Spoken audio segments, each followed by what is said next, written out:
A bicycle. Haven't ridden one in a while? Me either. But don't worry, it's just like riding a bike. You're not gonna forget.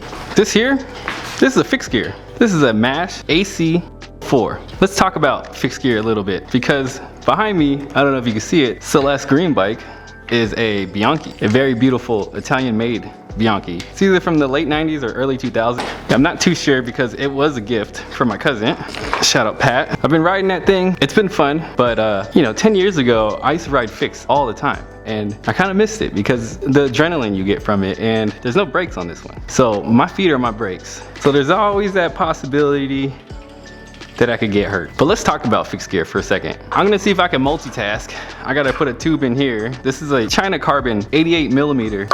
That is a 42 H plus Sun wheel. So if I didn't want to be sketchy enough on a fixed gear, I made myself even more sketchy by getting a China Carbon wheel. So like I said, fixed gear bike, also known as a messenger bike. New York, San Francisco, and Tokyo in the 90s and early 2000s, you would have messenger riders who would ride bikes and they would deliver things like documents or medical supplies or deeds or blueprints from one building to another building. And because those conditions in New York and San Francisco are so harsh, they chose to have a more simpler bike. Something without gears and without brakes. These things are like rugged enough to handle the rough streets and also quick enough to get what you gotta do done.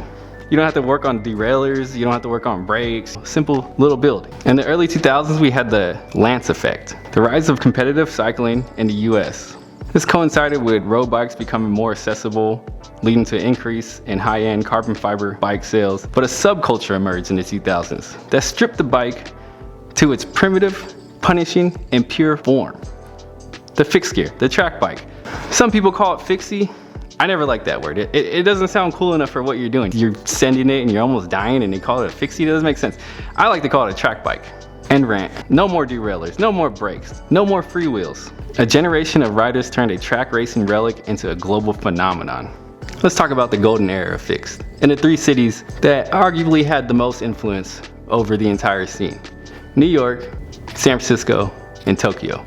New York, the messenger routes. Before it was a fashion statement, it was a tool of the trade.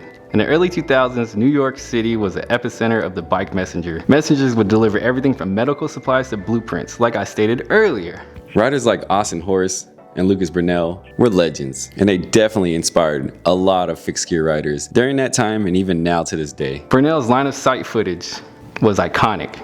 It brought the alley cat racing into living rooms worldwide.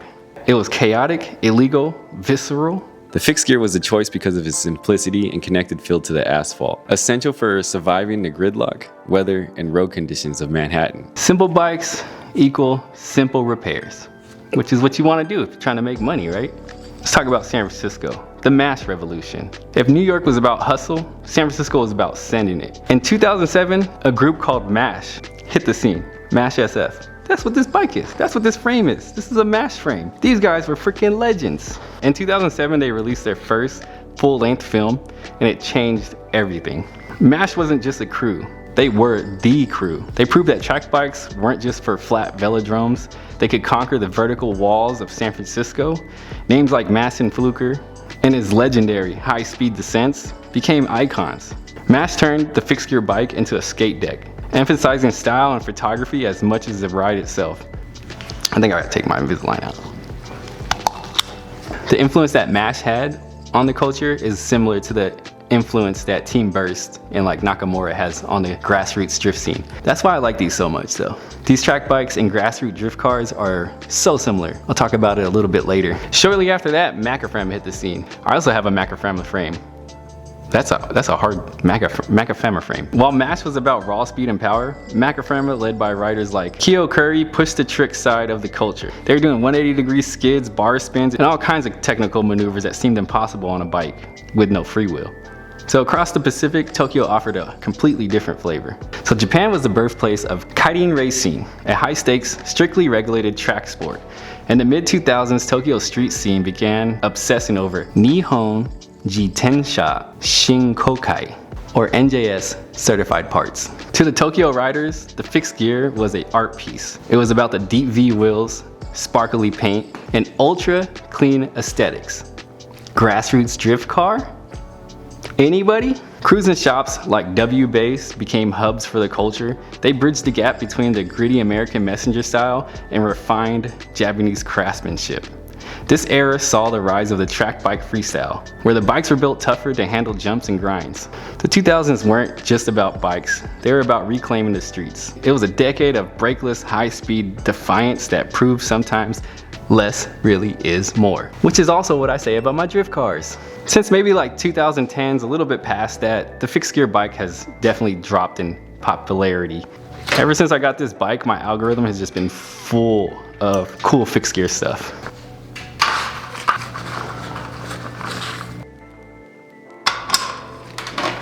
There you go, what do you think? Bigger wheel. I think it was pretty sick. Let's talk about why I like fixed gear so much. It very much reminds me of grassroots drifting, like I've said earlier. In so many ways, the overall style and the rawness of riding fixed gear. If you're not trying to compete, you don't need 500 horsepower. If you're someone like me who can't afford to blow through 10 plus tires every event and you don't want to run a bunch of sponsors, then 350 is probably like the sweet spot for you.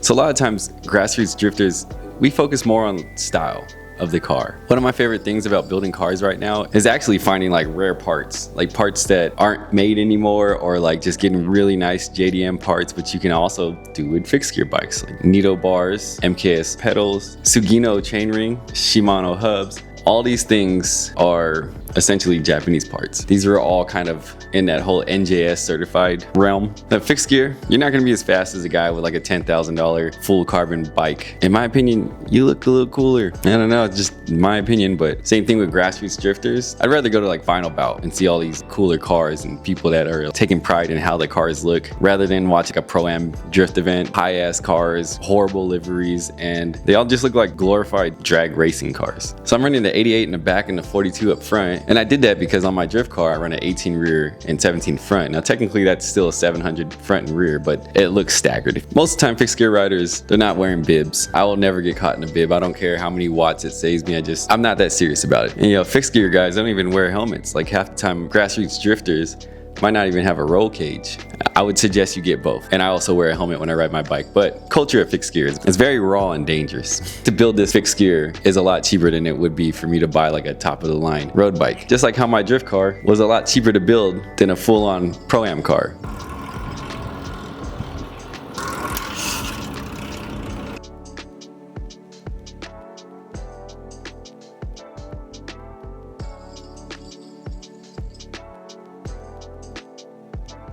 I'm gonna try to wrap this video as fast as I can because my camera's gonna die and I rode over here. 3 reasons why I'm getting back into bikes, right? 1, I'm trying to stay in shape because I'm getting older, and this is like a fun way to do it without really going to the gym or thinking about it.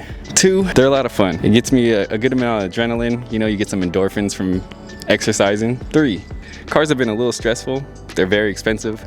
This is like a cheaper outlet and I'm still having fun with it. Whenever I'm overly stressed working on a car, I could just hop on the bike and take off. I ain't gotta pay for gas. Doing 300 miles this month on this bike for the American Cancer Society. If you'd like to donate to that, the link is in the description. It's a GoFundMe. None of the money comes to me. Everything goes to them. Get a bike, everybody. Bye.